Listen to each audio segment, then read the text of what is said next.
Before we dive into this breathtaking journey, please like, subscribe to the channel, and tell us in the comments where you are listening to our story from. And prepare to be moved. In an act of unexpected cruelty, Ottavio decided to throw his wife and son out of the house so he could be with his lover. Without showing any concern for the suffering he would cause, he turned his family's world upside down, revealing a betrayal that would leave deep scars and a pain that would never be forgotten. Carla, until then, was used to her routine.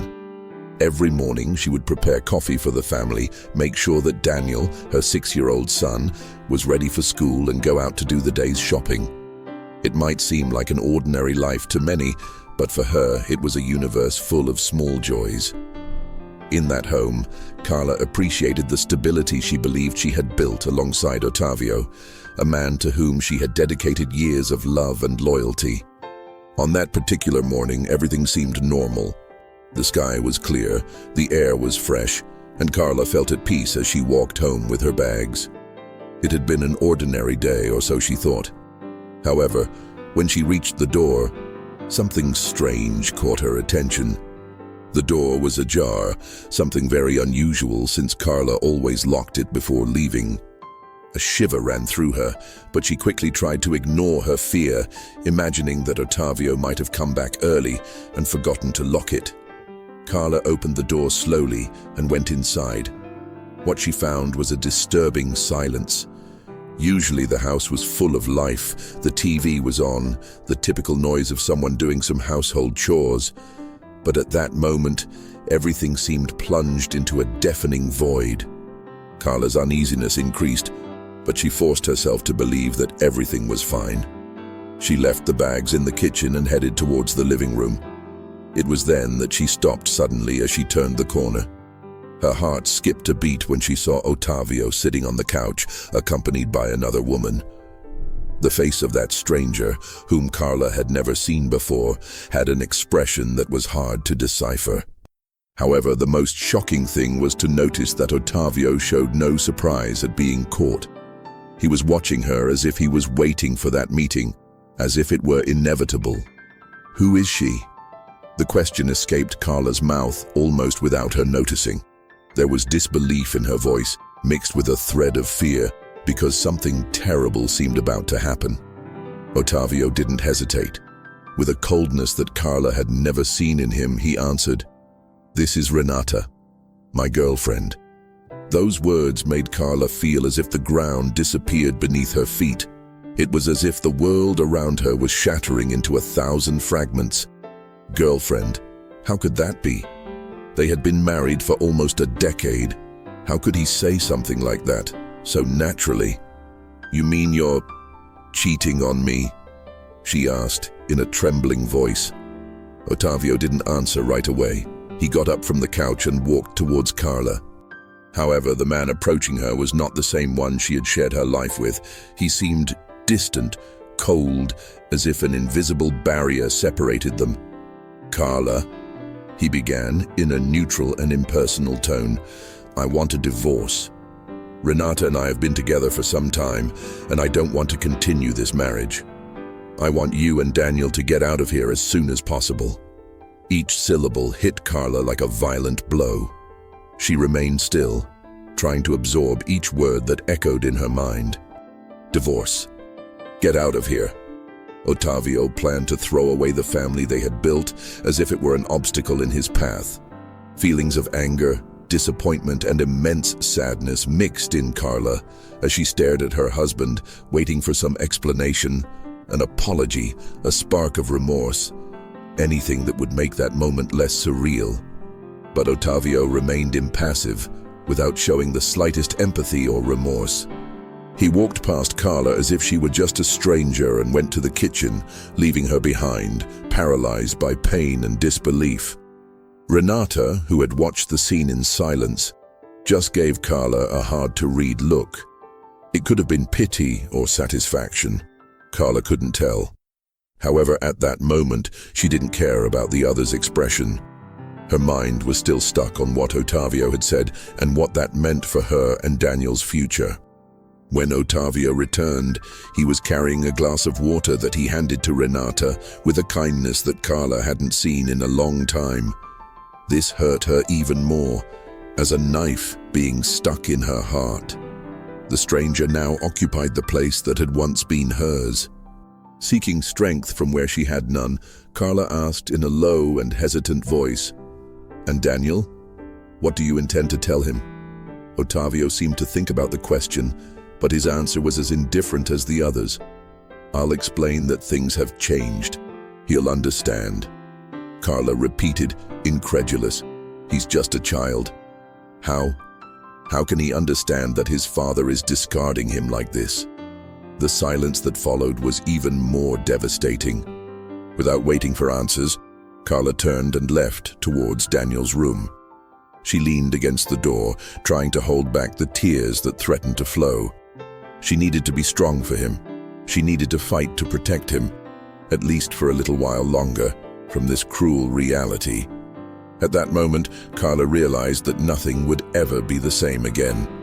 The man to whom she had dedicated years of affection and partnership was showing himself to be a stranger. She stood there motionless, overcome by a feeling of absolute loss, wondering how to start over after having her entire life shattered in a matter of minutes. Carla had no idea where to go after hearing Ottavio demand that she and Daniel leave the house. She felt like an intruder in her own home. Like an exile, she gathered what she could: clothes, important documents, a few toys for her son. Daniel, only 6 years old, did not understand the depth of what was happening. But when he saw his mother's dejected expression, he understood that something was very wrong. With no close family to lean on, Carla remembered an old house, inherited from her father, that she almost never thought about. It was in a simple and remote neighborhood, in a questionable state of repair. Ottavio always referred to the place pejoratively as a useless little extension. But given the lack of alternatives, she went there with Daniel. The journey was short, but each kilometer seemed like an eternity. When she arrived, Carla parked in front of the house. She found herself in front of a small building with worn walls and peeling paint. The garden, once well kept, was now overrun with weeds and untidy plants. As Daniel looked at the new home with curiosity, Carla remembered her childhood and felt a painful mixture of longing and apprehension. After a shaky sigh, she opened the front door. A musty, dusty smell invaded the dark room. The windows were all closed, blocking out the sunlight. White sheets were draped over the furniture, and the walls, once decorated, now seemed empty and melancholy. Daniel, like all children, explored the rooms with caution and curiosity, opening doors and peering into closets. Carla watched him silently, trying to contain her despair. There was no reliable electricity or plumbing. There would be repairs and more repairs to be made. But even in the midst of all that chaos, she felt like she finally had a place to call her own, even if it was temporary. They spent the rest of the day cleaning up what they could. They removed dusty rags, opened windows, and let the fresh air circulate. Daniel quickly became exhausted and fell asleep, hugging one of the toys they had brought with them when they moved. While the boy rested, Carla allowed herself to cry. Sitting on an old sofa that had once belonged to her father, she shed tears that she had been holding back since leaving the house where she had been happy, or thought she had been. She cried for herself, for her son, for Ottavio's betrayal. She cried because she realized that she would have to get back on her feet without having time to grieve. However, the tears gradually gave way to a sense of determination. She would not allow her world to end there, amidst the ruins of a life that had no return. She needed to transform that old house into a home. And on that strangely calm night, Carla decided that she would not let adversity win. She wiped away her tears, took one last look around the place, and promised herself that, for Daniel, she would overcome all obstacles. The following days were marked by the exhausting routine of cleaning and tidying the house. In the morning, Carla would wake up early, prepare something for herself and Daniel to eat, and, when her son left for school, she continued to organize every corner of the property, raising a cloud of dust that seemed to have no end. One late morning, while taking a bag of trash out to the street, Carla noticed a white-haired lady with a welcoming expression approaching through the gate. She introduced herself slowly, taking short steps, carrying with her the small wicker basket. "Good morning, my daughter. I'm Donna Lara, your neighbor. I noticed you moved in recently and decided to bring you a few things." There was genuine sympathy on her face.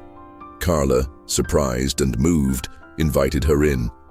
The kitchen was still messy, but Donna Lara didn't seem to mind at all. She sat at the table while Carla served her coffee. The conversation flowed as if they had known each other for a long time. Donna Lara talked about the neighborhood and the stories that lurked around every corner. She also mentioned having met Carla's father, emphasizing how kind and helpful he was. Carla felt that, unexpectedly, she had found someone with whom to share the burden she carried. It seemed incredible how sometimes life reserved special people to support us in the worst moments. Donna Lara's gaze conveyed wisdom and a human warmth that Carla hadn't seen for a long time. Daniel, who had been playing in the backyard until then, came looking for something to eat and ended up being captivated by the treats that Donna Lara had brought in her basket. The elderly woman soon captivated the boy with stories about the birds that visited her window at dawn and about how Carla's father used to greet her when she walked down the sidewalk. From that day on, Donna Lara started to show up frequently. She always arrived with something: fruit from the backyard, a freshly baked cake, or simply her willingness to listen and help. A friendship was born that filled Carla's heart with hope. It was strange how a simple conversation or a sympathetic smile could make a burden bearable that alone she would have so much difficulty carrying. However, Carla realized that Donna Lara did not live alone. There was a man who left early every morning and returned late at night. At first, Carla did not pay attention, but she noticed that the man's name was Ricardo and that he seemed to be a serious person, perhaps too introspective. He was Donna Lara's son and apparently rarely left the house for leisure. His entire focus was on work and taking care of his little daughter, whom Carla had never even had the chance to see up close. However, one afternoon, this scenario changed completely. Carla was watering the plants in front of the house when she saw Ricardo holding a little girl with golden curls in his arms in the backyard next door. She was giggling, swinging her short legs, while her father spun around, playing with a toy airplane. Ricardo's expression was pure joy, a stark contrast to the always closed posture that Carla had noticed on the rare occasions she had seen him pass through the gate. The child's name was Lila, something Carla discovered a few days later.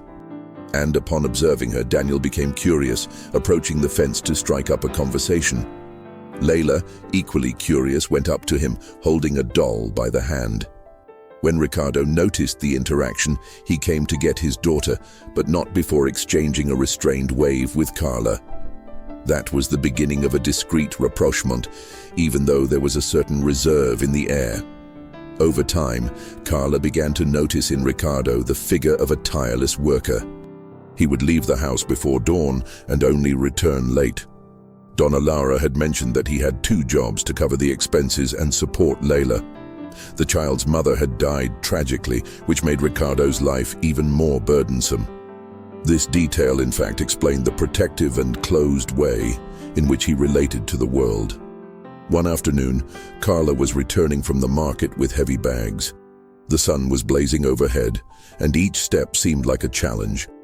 Ricardo appeared at her side like a silent ghost, picked up some of the bags without saying anything, and carried them to the kitchen of Carla's house.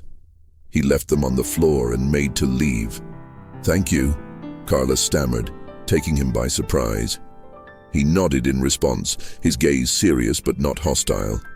This simple gesture was enough to plant in Carla's mind the feeling that behind that wall there was a good-hearted man, just hurt by so many losses. As the weeks went by, they exchanged few and brief words.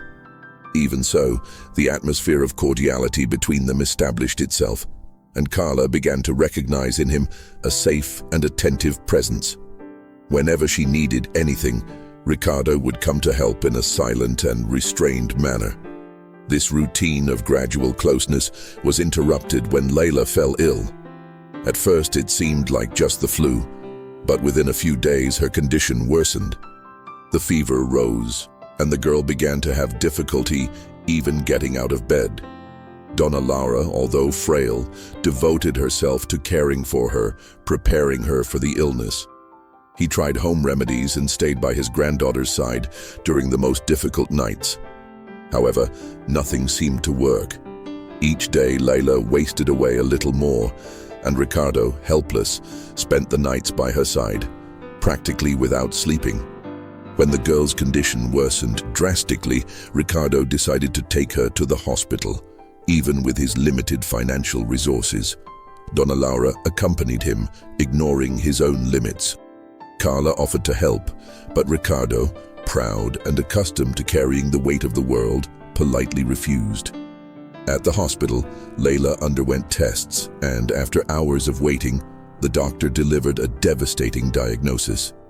The child had a rare kidney problem and would need an urgent transplant. In addition, all the post-operative treatment and support would cost a fortune that Ricardo, even working twice as hard, would never be able to afford. It was at that moment that Carla, seeing the despair on Ricardo and Donna Laura's faces, remembered something her father had mentioned in the last days of his life. There was a mysterious investment, something he had made in secret, and that could perhaps one day support her at a critical moment. But Carla had never paid much attention to this matter. Now, everything seemed to fit together in a surprising way. Determined, she rummaged through papers stored in a trunk in the attic, a place she had not even had the courage to clean since she had arrived home. Among the documents yellowed by time, Carla found records of investments made by her father that, over the years, had multiplied considerably. The amount was much greater than she could have imagined. Amid tears of emotion and longing, she realized that this money could be exactly what would save Layla's life. Carla went to Donna Laura, carrying the folder of documents. She told her emotionally how her father had been warned and that he had left her an inheritance that she had not known in detail until then. She explained that she wanted to use the money to pay for Layla's surgery and pay for her treatment. Donna Laura was speechless, tears rolling down her face, while Ricardo, standing, fought against his pride and emotion. He tried to resist, saying that he could not accept such help, but when he looked at Layla, so defenseless, he found himself cornered by his own need. He acquiesced, thanking her with a heavy expression, as if the weight of the world still rested on his shoulders. With the inheritance, Carla paid for Layla's surgery, ensuring the best medical team. The procedures were risky and time-consuming, and Ricardo held his daughter's hand every second without letting go. Carla and Donna Laura waited with their hearts in their mouths outside. When the doctor finally came out, announcing that the surgery had been a success, relief spread through the hallway like a breath of hope. There, in the hospital, Ricardo burst into silent tears, hugging Carla and Donna Laura. There were no barriers or formalities anymore, just gratitude for seeing Layla with a real chance of surviving and returning to being the lively girl she had always been. Layla's weeks of recovery brought a climate of cautious optimism to that small group that had formed. Little by little, she was regaining her vitality, and the visits to the hospital were decreasing. Seeing her smile again was a balm for Ricardo's heart, which seemed for the first time in many years to be able to breathe without feeling suffocating anguish. Carla was still there, helping with whatever was needed. Donna Laura, in turn, seemed to be growing closer to Daniel, whom she considered a grandson in her heart. The feeling of family, which Carla thought she had lost forever when Otavio kicked her out, now flourished around her in a completely new and unexpected way.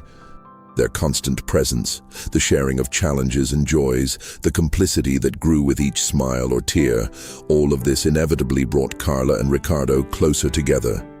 Without them realizing it, something stronger was beginning to establish itself between them. One afternoon, Carla and Ricardo were in the backyard, talking while they tended to the plants. The setting sun painted the sky in orange and pink tones. She noticed a slight smile on Ricardo's face as he diligently pulled out weeds. He had never been one for grand gestures, but since Layla had gotten better, he had become a little more receptive. At a certain point, Carla stopped talking. She remained silent, observing Ricardo. She noticed the tenderness in his eyes, even though he maintained that reserved posture. Her heart raced, filled with a warmth she had not felt for a long time. It had been a while. Maybe he was falling in love. Ricardo, for his part, could no longer pretend that he saw Carla only as the kind neighbor who had saved his daughter. There was something about her kindness, the way she spoke to Lila and Donna Laura, that broke through all the armor he had built throughout his life. One night, after putting Layla to bed, Ricardo appeared at Carla's door. She, surprised, invited him in. They sat on the porch, lit by a dim lamp. A cool breeze blew, carrying the scent of the plants they had grown themselves. Carla felt that he had something stuck in his throat, but she didn't want to pressure him. Life had done that enough. It was Ricardo who, in a timid initiative, took Carla's hand. "I don't know how to say it, but if it weren't for you, I don't know if Layla would be here today." His voice was choked. "I don't know if I can show you everything I feel, but I care about you in a way that I didn't expect." Carla's heart raced. For months, she had been holding back for fear of facing another disappointment. However, she also felt something intense for him, something she couldn't repress. "Ricardo," she began, not knowing exactly how to continue. "You were the first person who reached out to me when I needed it, even if it was silent. And now, I care too. A lot." Ricardo's gaze became softer. He wrapped Carla in a hug, and there, under the stars, they exchanged their first kiss. It was a simple moment, without cinematic grandeur, but full of meaning for both of them. Carla, who had been thrown out of the house with her son, now felt that she had found a place where her heart was anchored in safety. Ricardo, who had lived so long locked away in his pain, saw the chance to start over. As the days went by, Carla and Ricardo's relationship grew stronger. It wasn't an overwhelming passion, but a love built day after day, through small demonstrations of care and companionship. Daniel and Layla became inseparable friends, and Donna Laura, of course, quietly celebrated seeing the happiness on everyone's faces. Still, a ghost from the past haunted Carla's mind. Otavio. Despite all the pain she had been through, she sometimes still remembered how everything had gone down the drain in the blink of an eye. Some nights, she would wake up startled, remembering the moment her husband had thrown her out, mentioning Renata's name without remorse. Partly, she was afraid that he would show up again to demand something, or worse, hurt Daniel emotionally. However, life went on. Carla and Ricardo's routine consisted of waking up early, getting the children ready for school, taking care of the house, work, and accompanying Layla to her post-transplant follow-up appointments. There was a domestic tranquility that for Carla was something new, a feeling of peace that she had never felt, even when she believed that her marriage with Otavio was solid. Ironically, the inevitable encounter with Otavio happened one night when Carla and Ricardo decided to go out for dinner at a simple but cozy restaurant. They wanted to quietly celebrate Layla's improvement and the fact that they could finally breathe a sigh of relief. As soon as they entered the dining room, Carla felt her body freeze. At a table near the window there was Otavio, accompanied by Renata. The two seemed very close. Otavio noticed Carla, and for a second, his confident expression wavered. Ricardo felt Carla tense up, so he placed his hand gently on her arm, as if to convey reassurance. They passed close to Otavio and Renata's table, who immediately stopped talking. The tension was palpable. "Carla," Ottavio called, standing up with evident hesitation. She turned around slowly. The man who had once been her husband now seemed strangely small, almost irrelevant. Still, there was a long history between them, and that past would not disappear in a flash. "I didn't expect to see you here," Ottavio said, trying to sound casual but failing miserably. Carla looked at him calmly, something that surprised her. In another time, she might have been disoriented, but now she felt strong, balanced by Riccardo's presence. "That's right. I'm having dinner with my partner." She gestured toward Riccardo, who remained silent, but with a firm posture of someone who would not back down from anything. Renata lowered her gaze, looking uncomfortable. Ottavio, not knowing what to do, sighed. "So, you moved on?" Carla nodded. "Yes, I did. And you?" Ottavio looked at her. "You to Renata, then to Carla." His expression was a mix of surprise and possibly regret. But there was nothing he could say to erase the past. With pursed lips, he replied, "I'm moving on too, one way or another." Carla didn't prolong the conversation. She felt she didn't owe him anything, not even an explanation about her new life. Then she turned to Riccardo, who was looking at her tenderly, and together they walked to the reserved table. For a moment, Carla could almost hear her heart beating faster. But when she sat down, she felt the tension dissipate. The past was there, sitting near the window. But she wasn't. She lived in the present, with the person who offered her a sincere love, born in the midst of storms, but now blossoming in fertile ground. Dinner continued with light conversation and laughter, a way of celebrating the life that continued to surprise them, offering new beginnings to those who were willing to face their own fears. When they left, Carla didn't look back, because she knew that she was finally free from the chains that once bound her to a fragile relationship. And so, hand in hand, Carla and Riccardo went home that night, ready to continue writing the story they had built based on trust, mutual support, and the love that blossomed in unlikely circumstances. She now understood that no matter what lay in the shadows of the past, her heart had found a safe place to start over. Use an intense and dramatic tone with sharp cuts and emotional scenes. Hope was reborn from the ashes for Carla, who silently thanked the setbacks in life that had, curiously, shown her a truer path. Behind every gesture, she felt the presence of her father, the one who, even though absent, had guaranteed the inheritance that would one day save someone dear to her. What was pain turned into learning, and Carla realized that sometimes rebirth came in a discreet but profound way.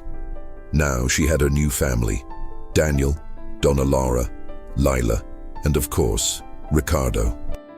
They formed a small nucleus illuminated by the certainty that, when love is sincere, it overcomes fears, betrayals, and even the limitations imposed by fate. In each smile from Lila, in each joke from Daniel, in each hug from Riccardo, Carla felt that she had finally found a reason to believe in better days again. And so they continued, ready to face any turbulence that came their way, because alongside those who truly care, each challenge becomes a chance to grow and strengthen bonds that no suffering can break. The end.